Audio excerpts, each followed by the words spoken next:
How to fix wireless charging not working on Samsung A08. Let's start the video. First of all, go to app library.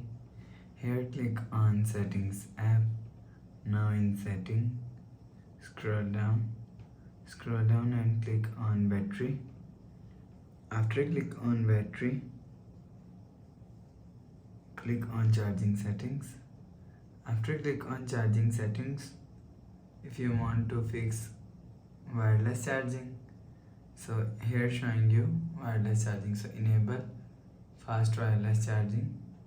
After enable fast wireless charging, go back to home screen. You will see your problem is solved.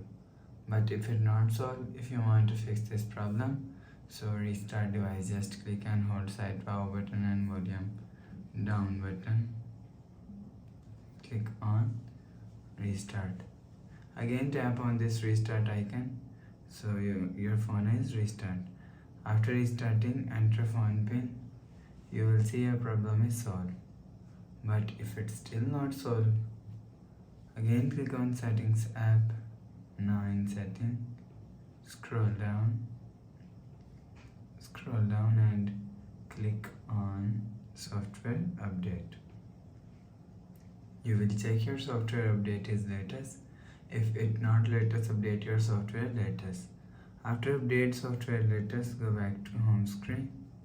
Please subscribe for more new latest videos. Thanks for watching.